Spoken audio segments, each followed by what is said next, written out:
Em maio de 2022, membros de várias vilas aceitaram a obra de Deus Todo-Poderoso nos últimos dias. Mas logo depois disso, muitos recém-convertidos pararam de vir às reuniões. Depois de investigar, descobrimos que soldados armados estavam fazendo patrulhas noturnas e prendiam todos os que faziam reuniões. Em outras áreas, alguns irmãos e irmãs já haviam sido multados, presos e encarcerados por causa de sua fé. Os recém-convertidos dessas vilas estavam tão assustados que não ousavam participar de reuniões. Foi então que meu líder designou Isa e a mim para apoiar os recém-convertidos. Nessa época, Isa e eu regávamos os recém-convertidos separadamente. Uma noite, antes de eu voltar para casa, Isa me chamou de repente e disse que a nossa irmã anfitriã estava com medo de ser multada ou presa e pediu que nos mudássemos. Eu pensei, onde podemos encontrar uma família anfitriã a essa hora? Mais tarde, acabamos tentando a irmã Iana, mas Iana e o filho estavam com medo de ser presos e não se atreveram a nos hospedar. Por isso ficamos sem teto no meio da noite. Eu me senti muito triste e injustiçada. Estava chovendo nessa noite. Isa e eu não sabíamos aonde ir e queríamos sair daquele lugar. Mas ainda havia muitos recém-convertidos que precisavam de rega e apoio. Se fôssemos embora e os recém-convertidos não recebessem rega, seria pouco provável que ficassem firmes por conta própria, e nós estaríamos evitando a nossa responsabilidade. Percebendo isso, decidi ficar e ver se mais alguém estaria disposto a nos hospedar. Mais tarde, um recém-convertido se dispôs a nos receber em casa, mas só poderíamos ficar lá uma noite. Na hora, chorei, pensando, só posso ficar lá uma noite e depois ficarei sem teto. Quero trabalhar, mas há grandes obstáculos. Não conhecemos bem a área e, se o governo descobrir que estamos pregando o Evangelho, seremos presas e perseguidas. Fiquei desanimada e quis desistir. Quando minha supervisora soube que eu queria ir embora, ela disse: os recém-convertidos não entendem a verdade e vivem com timidez e medo. Precisam de rega e apoio.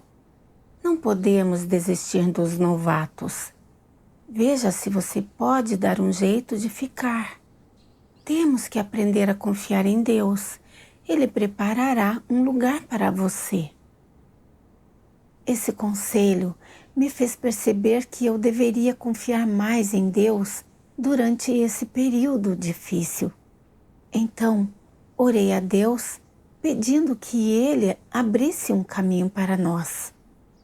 Depois disso, enquanto lia algumas mensagens em nosso bate-papo em grupo, me deparei com esta passagem das palavras de Deus.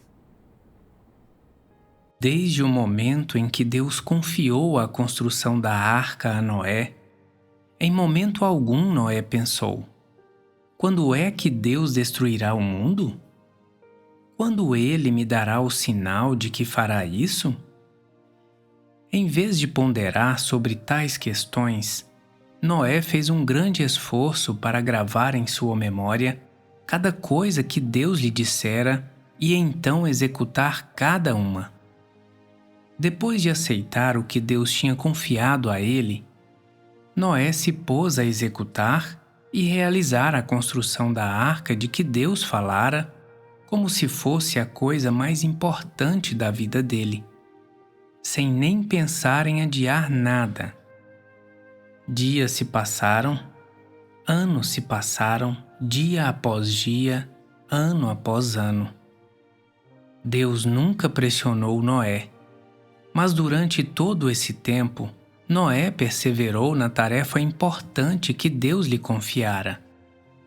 Cada palavra e frase que Deus tinha professado estava inscrita no coração de Noé como palavras gravadas numa tábua de pedra. Sem dar atenção às mudanças no mundo exterior, à zombaria das pessoas em sua volta, às adversidades envolvidas ou às dificuldades que encontrou, ele perseverou o tempo todo naquilo que Deus lhe confiara, jamais desesperando nem pensando em desistir.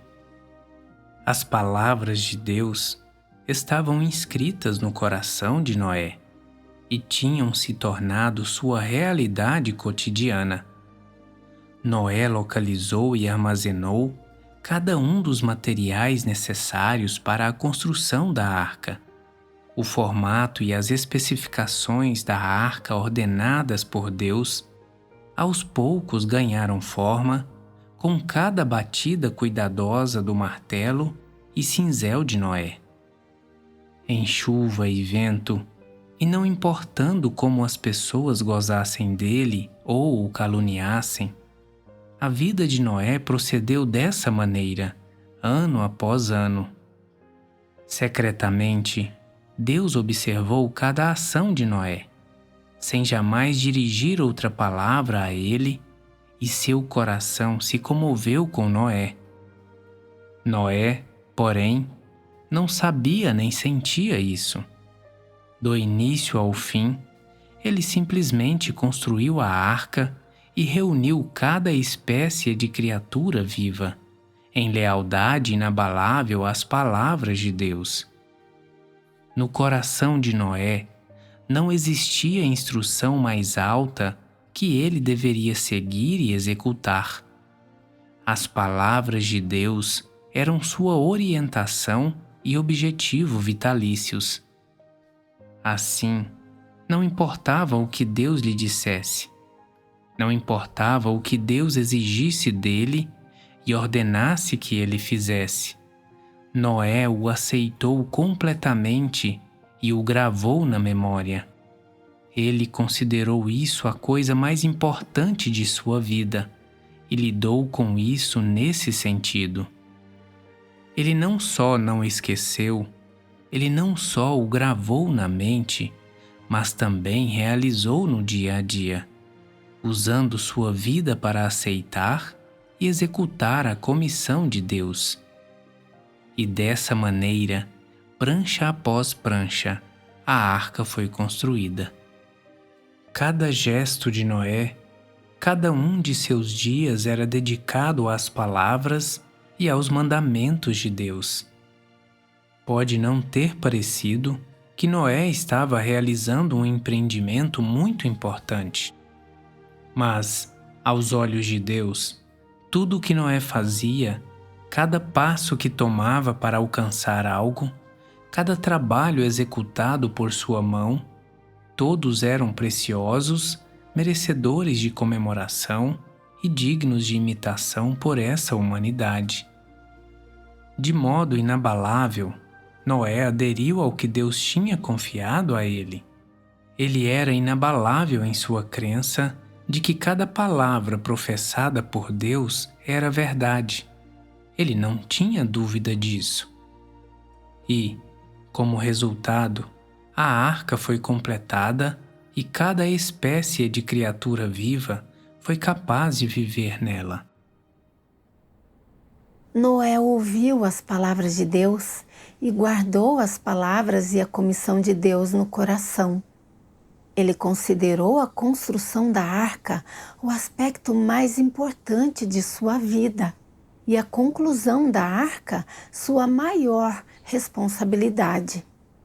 Durante dias e dias, anos e anos, e apesar de sofrimento, fadiga, dificuldades, clima implacável, calúnia, ridicularização e abandono dos outros, ele perseverou em sua missão dada por Deus e nunca pensou em desistir. Ele fez isso porque tinha um coração que teme a Deus. Portanto, cada palavra de Deus estava gravada em seu coração. Comparando o comportamento de Noé com o meu, eu sempre quis que meu dever fosse tranquilo e eu nunca encontrasse dificuldades. Quando surgiam dificuldades no meu dever, eu não tinha onde ficar e corria o risco de ser presa. Eu sempre queria me retrair e era avessa a sofrer e pagar um preço. Eu vi que eu não ligava para a vontade de Deus e não queria realmente satisfazer a Deus. A experiência de Noé foi bastante motivadora para mim e fez eu me sentir envergonhada. Eu não estava mais disposta a ceder à minha carne e decidi ficar para apoiar os recém-convertidos. Se ninguém me hospedasse, eu iria dormir nos campos, mas perseveraria em divulgar o Evangelho e regar os recém-convertidos. Mais tarde, Isa e eu contatamos um recém-convertido chamado Nevin e perguntamos se poderíamos ficar numa cabana no terreno dele. Nevin e seus pais consentiram. Eu sabia que Deus havia aberto um caminho para nós. Depois disso, chamei todos os recém-convertidos da vila para uma reunião e lhes comuniquei. Quando Deus faz sua obra para salvar as pessoas, Satanás sempre causa perturbações. Deus permite a perturbação e a perseguição de Satanás a fim de aperfeiçoar a fé e o amor do homem, e para revelar e expulsar pessoas e testar sua fé. Se nós, crentes, quisermos buscar a verdade e a vida, não podemos nos esquivar do sofrimento. Devido à perseguição, não podemos fazer reuniões em casa, por isso tivemos de nos reunir nas montanhas. Apesar da dificuldade dessas condições, o sofrimento pelo qual passamos foi significativo. Se esperarmos até o colapso do regime satânico e o fim da perseguição para acreditar em Deus, a obra de Deus já terá sido concluída e perderemos nossa chance de salvação. Por que devemos divulgar o Evangelho? Porque estes são os últimos dias e esta é a última etapa da obra de Deus de salvar a humanidade. Se perdermos este momento, nunca seremos salvos. No futuro, as calamidades serão cada vez mais graves e insuportáveis. Nessa ocasião, comunicamos muita coisa e depois disso, alguns recém-convertidos disseram: não podemos nos proteger dessas calamidades e ninguém, nem mesmo o governo, pode nos salvar. Somente Deus pode nos salvar. Portanto, devemos acreditar em Deus e participar das reuniões. Alguns recém-convertidos disseram: não podemos ter medo de ser presos ou multados pelo governo. Tudo está nas mãos de Deus e devemos continuar nos reunindo. Depois disso, comunicamos a verdade da encarnação e da obra de julgamento. Depois de regados por mais 10 dias, todos eles puderam participar das reuniões regularmente. Depois de mais uns 10 dias, a polícia ordenou outra patrulha noturna. Nevin tinha medo de ser implicado e não queria que ficássemos mais em sua cabana. Não pude deixar de reclamar quando me deparei com essa situação. Tínhamos tantos recém-convertidos para regar e apoiar. Havia tantas dificuldades em nosso trabalho e não tínhamos nem mesmo um lugar para ficar. Fiquei muito infeliz e não tinha vontade de resolver os problemas dos recém-convertidos. Mais tarde, uma irmã me enviou uma passagem das palavras de Deus. Porque, quando uma pessoa aceita o que Deus lhe confia, Deus tem um padrão para julgar se as ações da pessoa são boas ou más, e se a pessoa se submeteu, e se a pessoa satisfez a vontade de Deus, e se o que ela faz está à altura desse padrão. Deus se importa é com o coração da pessoa, e não com seus gestos aparentes. Não é que Deus abençoe alguém desde que este faça alguma coisa sem importar como faz. Isso é um equívoco das pessoas acerca de Deus. Deus não olha apenas para o resultado final das coisas, mas coloca mais ênfase em como é o coração da pessoa e qual é a atitude da pessoa durante o desenvolvimento das coisas, e olha se há submissão, consideração e desejo de satisfazer a Deus em seu coração. Depois de ler as palavras de Deus, refleti sobre mim mesma. Quando comecei a apoiar os recém-convertidos, pensei que estava cumprindo meu dever, que tudo deveria correr bem e que os recém-convertidos me entenderiam, acolheriam e protegeriam. Quando me deparei com a perseguição, ninguém me hospedou e vários problemas surgiram em nosso trabalho, eu só reclamava da situação difícil em que me encontrava e de que os recém-convertidos não ansiavam pela verdade. Eu achava o trabalho muito difícil e queria voltar para casa. Quando se tratava de sofrer e pagar um preço, eu simplesmente não queria me submeter. Só considerava os interesses da minha carne e não me importava nem um pouco com a vontade de Deus. Ao pensar nisso, fiquei muito envergonhada. Mais tarde, uma irmã me enviou este lembrete. Por que você não foi capaz de se submeter quando se tratava de sofrer e pagar um preço? Por que você sempre considerou apenas os interesses da sua carne? Que caráter corrupto causou isso? Eu refleti continuamente sobre as perguntas da irmã. Mais tarde, me deparei com uma passagem das palavras de Deus. Agora, as coisas que acontecem com você e que não estão de acordo com suas noções podem afetar o desempenho do seu dever?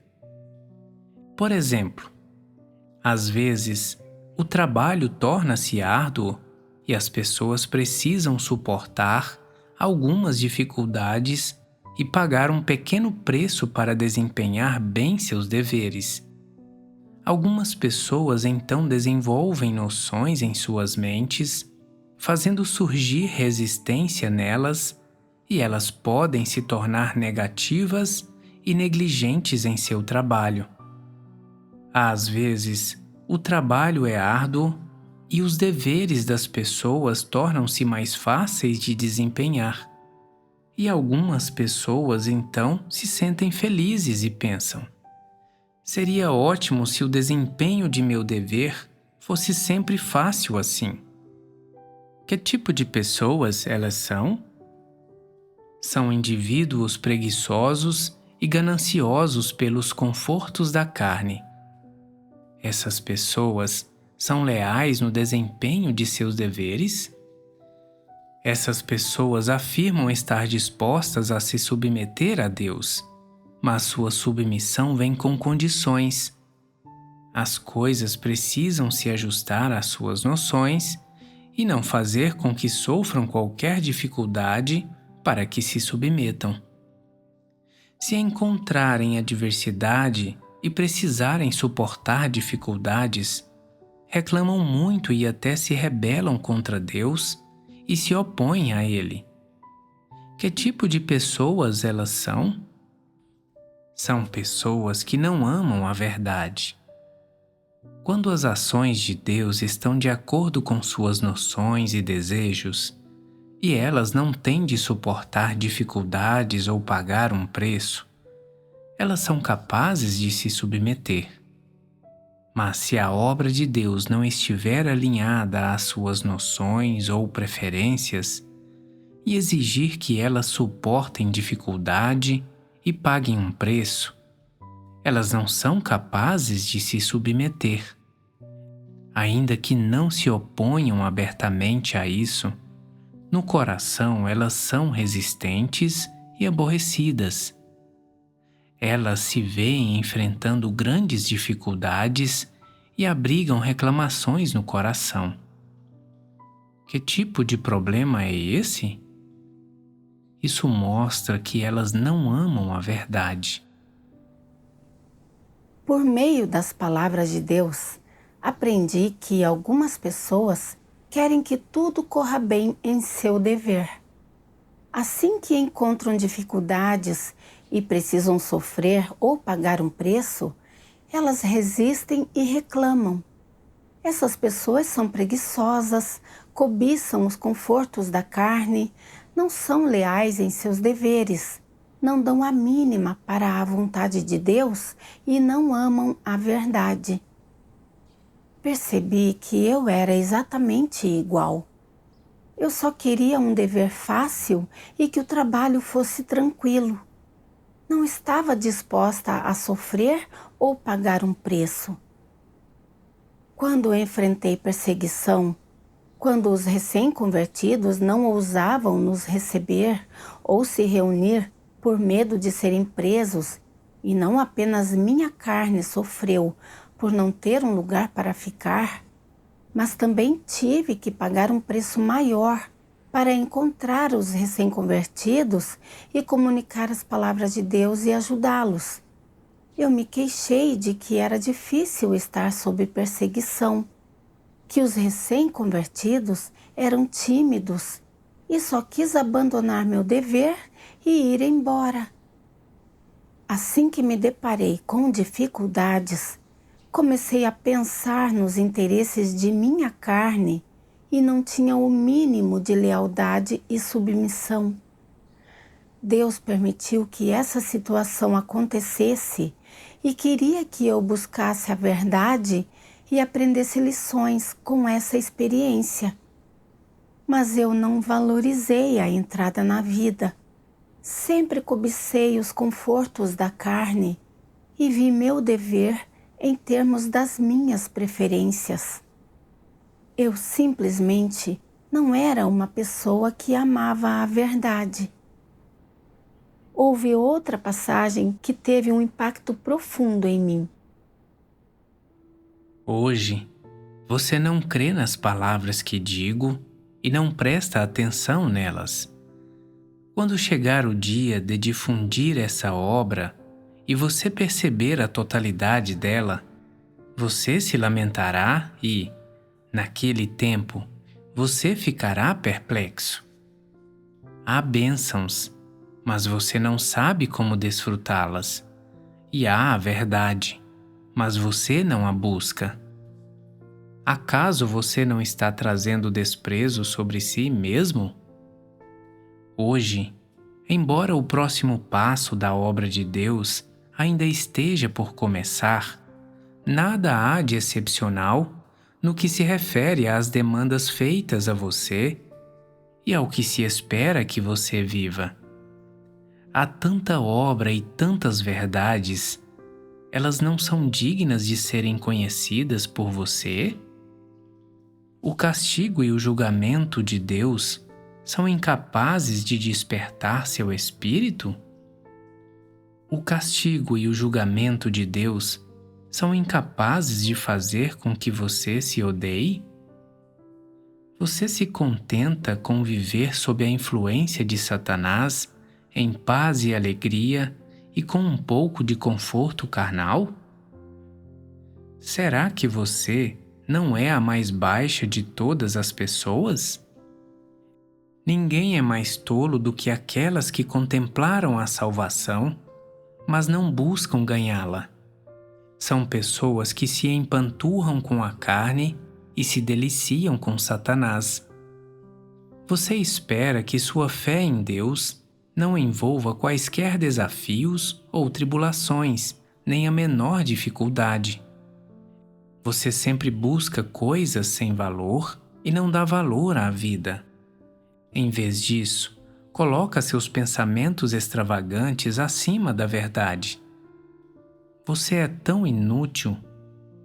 Você vive como um porco. Que diferença há entre você, porcos e cães? Os que não buscam a verdade e, em vez disso, amam a carne, não são todos bestas?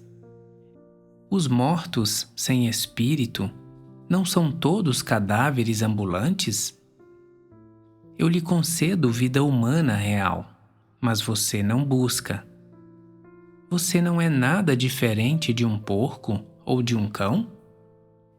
Porcos não buscam a vida do homem, não buscam ser purificados e não entendem o que é vida. Todo dia, depois de comer sua porção, eles simplesmente dormem. Dei a você o caminho verdadeiro, mas você não o ganhou. Você está de mãos vazias. Você está disposto a continuar nessa vida, na vida de um porco? Qual é o significado de tais pessoas estarem vivas? Sua vida é desprezível e ignóbil. Você vive no meio da imundície e licenciosidade e não busca nenhum objetivo. Acaso sua vida não é a mais ignóbil de todas? Você se atreveria a levantar os olhos para Deus? Se você continuar a experimentar desse modo, o que adquirirá além de nada? O caminho verdadeiro foi dado a você, mas ganhá-lo ou não depende, em última análise, da sua busca pessoal. Com as palavras de Deus, percebi que Deus expressa suas palavras, rega e supre as pessoas e nos dá a chance de cumprir nossos deveres, esperando que buscaremos e alcançaremos a verdade nos deveres. Alcançaremos mudança de caráter e seremos salvos. Essas são a exaltação e a graça de Deus.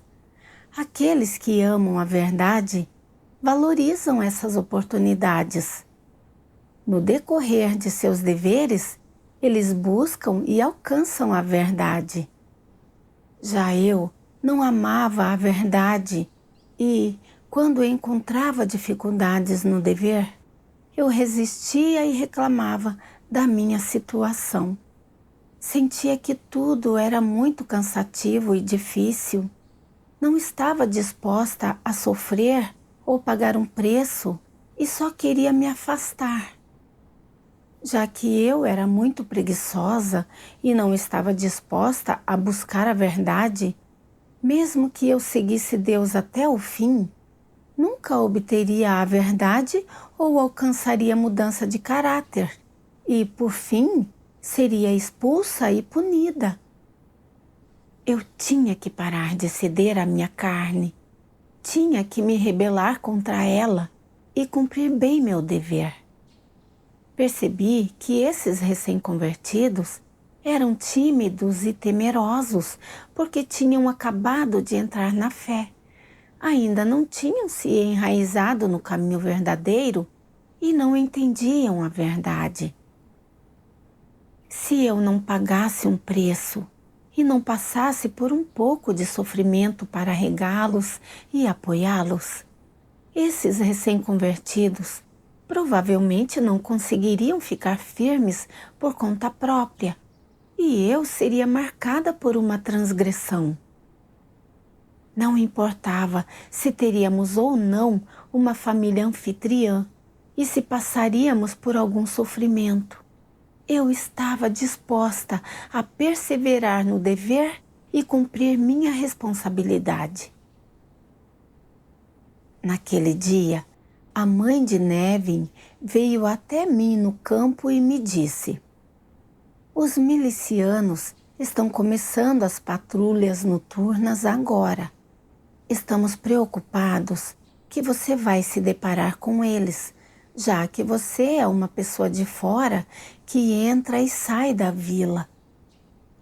Em comunhão com ela, eu disse: quando Deus estava preparado para destruir Sodoma, os sodomitas queriam ferir os 2 anjos que Deus enviou para lá. Ló sobreviveu porque hospedou os 2 anjos em casa. Deus está, agora, na última etapa de sua obra de salvação da humanidade. Essas pessoas que perseguem os crentes são tão más quanto os sodomitas. É normal ficarmos preocupados, mas devemos ter fé. Sermos encontradas ou não pelos milicianos está nas mãos de Deus. Devemos orar mais a Deus. Ele protegerá sua obra. Se vocês não nos hospedarem e tivermos que partir, não poderemos regar vocês. Se nos hospedarem enquanto divulgamos o Evangelho aqui, essa será sua boa ação e Deus se lembrará disso. Depois da minha comunhão, ela ficou com menos medo e até bem feliz. Depois disso, passou a cuidar bem de nós e eu pude ficar e ter comunhão com os recém-convertidos e fazer reuniões dia e noite. Depois de entender algumas verdades, os recém-convertidos convidaram amigos e familiares para ouvir o Evangelho. Em apenas 2 meses, 120 moradores aceitaram a obra de Deus nos últimos dias. Fiquei muito feliz ao ver todos esses recém-convertidos participando das reuniões. Apesar do fato de ter sido um processo difícil e de eu ter sofrido um pouco, fiquei em paz, sabendo que havia cumprido meu dever. Tendo testemunhado a orientação de Deus, ganhei fé. Mais tarde, nossa supervisora nos designou para apoiar os recém-convertidos em outra vila. Primeiro, fomos à casa de um recém-convertido, o irmão John. John era relativamente proativo em seus deveres e conseguia reunir os recém-convertidos em reuniões. Mas depois parou de participar das reuniões por medo de ser preso. Queríamos primeiro apoiar John e depois passar por ele para apoiar outros recém-convertidos. Mas John não queria falar conosco. Sua esposa disse: "Durante uma reunião na nossa vila, disseram-nos para não ouvirmos sermões nem acreditarmos em Deus. A milícia faz patrulhas noturnas e prende quem for pego ouvindo. Eles nos proibiram de ouvir os sermões. Estamos com medo de ser presos. E também estamos muito ocupados e não temos tempo para ouvir." Depois de dizer isso, ela apenas começou a nos ignorar. Como essa recém-convertida não nos deixava falar e nos evitava, eu vi que as dificuldades só aumentavam. Ir e voltar da vila era uma jornada longa e cansativa. Por isso, parei de apoiar os recém-convertidos e continuei fazendo outros trabalhos. Depois de um tempo, meu supervisor me lembrou de novo que os recém-convertidos estariam ocupados durante o dia e que eu poderia ir à noite. Pensei comigo, eles estão nos evitando e não querem nos ouvir. Mesmo que eu vá, não saberei o que fazer. É uma longa jornada para chegar lá e será ainda mais difícil à noite. Portanto, eu não queria ir. Então percebi que estava me esquivando da minha responsabilidade para com os recém-convertidos ao adiar continuamente a ida. Pensei na revelação de Deus sobre como agem os falsos líderes. As palavras de Deus dizem: Digamos que há um trabalho que deve ser completado em 1 mês por uma pessoa. Se ela levar 6 meses para fazer esse trabalho, 5 desses meses não serão uma perda? Deixe-me dar um exemplo quanto a divulgar o Evangelho. Algumas pessoas estão dispostas a investigar o caminho verdadeiro e só precisam de 1 mês para se converter. E, depois disso, elas entram para a igreja e continuam a receber rega e sustento. Só são precisos 6 meses para estabelecer um fundamento. Mas, se a atitude da pessoa que espalha o Evangelho for de indiferença e superficialidade, e os líderes e obreiros não tiverem nenhum senso de responsabilidade e acabar levando meio ano para converter a pessoa, esse meio ano não constitui uma perda para a vida dela? Se enfrentar um desastre grande e não tiver fundamento no caminho verdadeiro, ela estará em perigo e você não deverá algo a ela? Tal perda não é medida em dinheiro ou bens materiais. Você a atrasou em entender a verdade por meio ano. Você a atrasou em estabelecer um fundamento e em cumprir o dever por meio ano. Quem assumirá a responsabilidade por isso? Os líderes e obreiros são capazes de assumir a responsabilidade por isso? Ninguém é capaz de assumir a responsabilidade por atrasar a vida de alguém.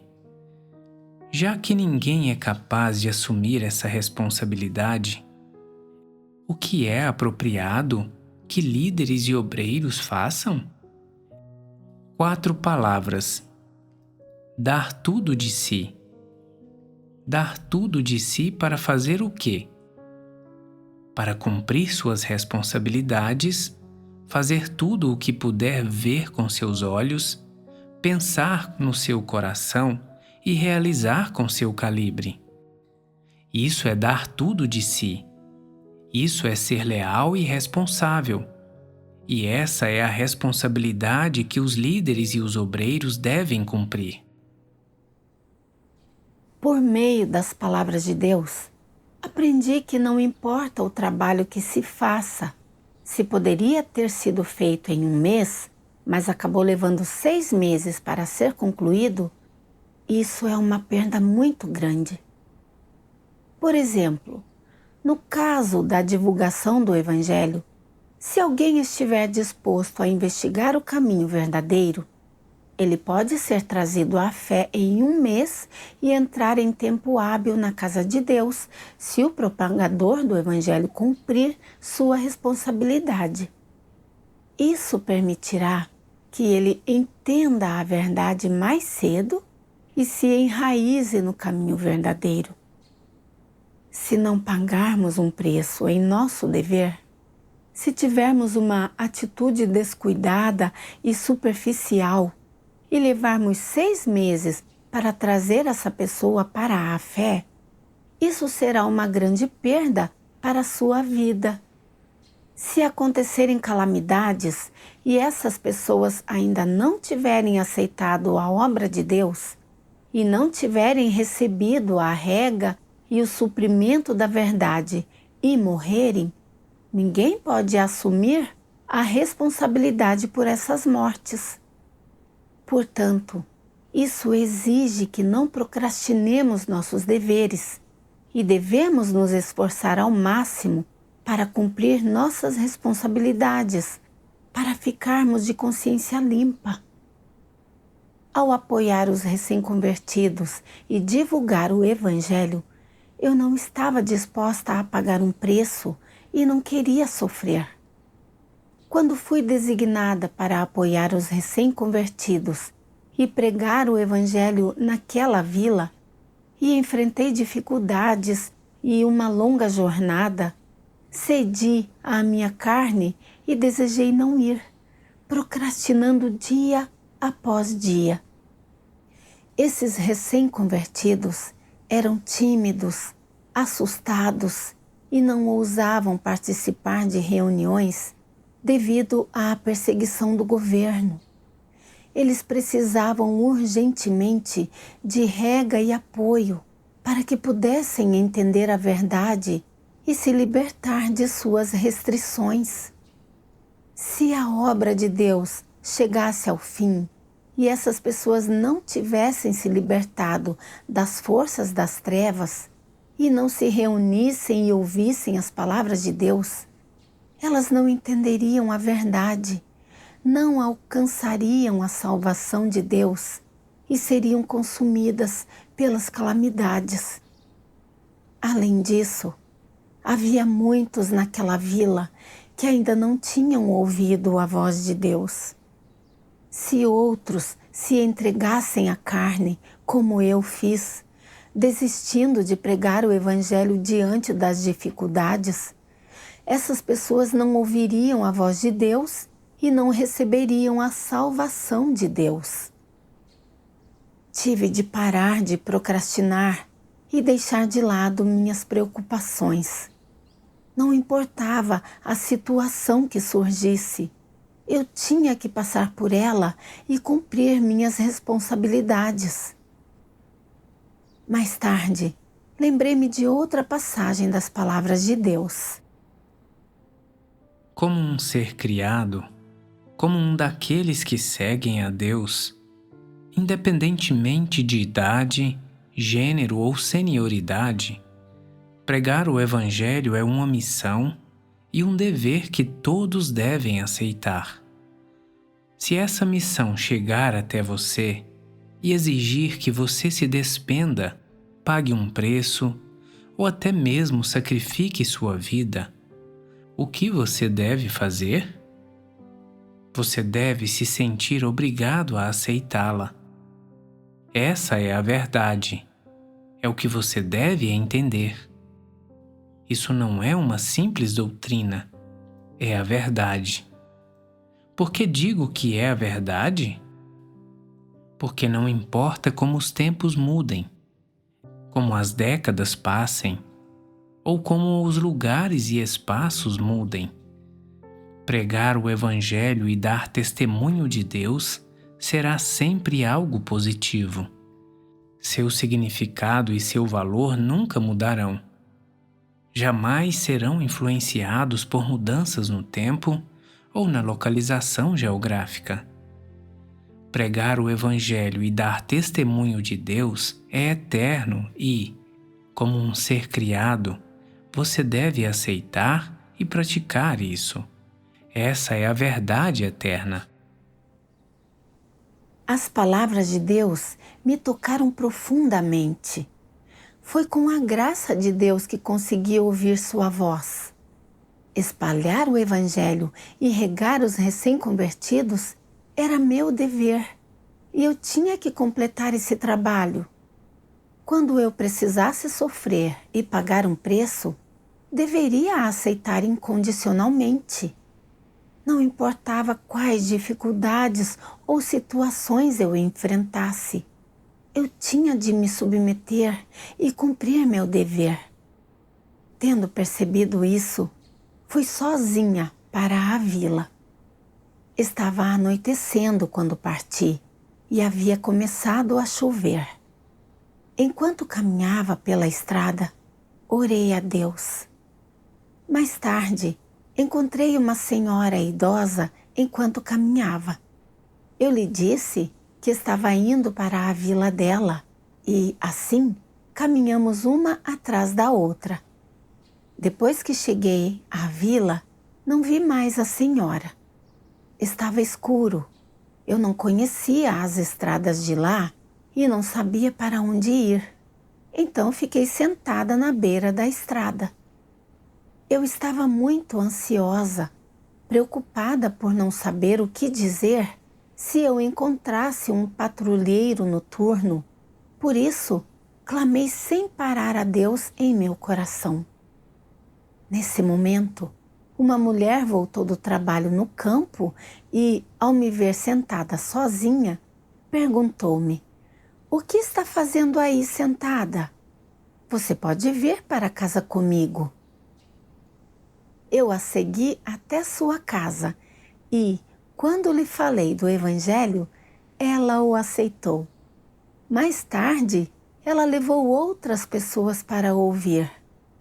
Quando as pessoas souberam que eu estava pregando o Evangelho, algumas me procuraram pessoalmente e pediram que eu fosse à casa delas pregar o Evangelho. Dei testemunho da obra de Deus Todo-Poderoso dos últimos dias e elas realmente gostaram de ouvir sobre isso. Alguns disseram: "Deus Todo-Poderoso é o Senhor Jesus retornado. Eles são um só Deus. Devemos continuar ouvindo as palavras de Deus Todo-Poderoso." Outros disseram: "Mesmo que o governo nos persiga, continuaremos ouvindo." Alguns dos recém-convertidos eram muito entusiasmados nas reuniões. Vinham de manhã e à noite e realmente tinham sede e desejo de se reunir e ouvir os sermões. Fiquei bastante surpresa. No passado, eu sempre cedia à minha carne e não estava disposta a sofrer e pagar um preço. Mas quando retifiquei meu estado e me dispus a cooperar, vi que o que Deus faz está além da nossa imaginação. Nossa capacidade de expandir a divulgação do Evangelho por meio daquela mulher foi um sinal de que Deus está realizando sua obra. Isso me permitiu ver a autoridade de Deus e endureceu minha determinação de continuar a divulgar o Evangelho. Depois de cerca de um mês, havíamos espalhado o Evangelho por toda a vila. Dos recém-convertidos que antes tinham medo de ser presos, a maioria começou a se reunir novamente. Mais de 80 moradores estavam se reunindo normalmente e conseguimos iniciar uma igreja, graças a Deus. Por meio dessa experiência, aprendi que a atitude de cada um em seu dever é muito importante. Quando nos submetemos e nos preocupamos com a vontade de Deus, vemos que não importa quanto o nosso trabalho seja árduo, desde que cooperemos com sinceridade, a orientação de Deus fica evidente. Apesar de revelar corrupção, ficar negativa e fraca e querer desistir, com a orientação e o suprimento das palavras de Deus, não desisti de divulgar o Evangelho e não tive arrependimentos. Tudo isso foi feito com a proteção de Deus. Por meio dessa experiência, ganhei fé e fiz progresso na vida, graças a Deus.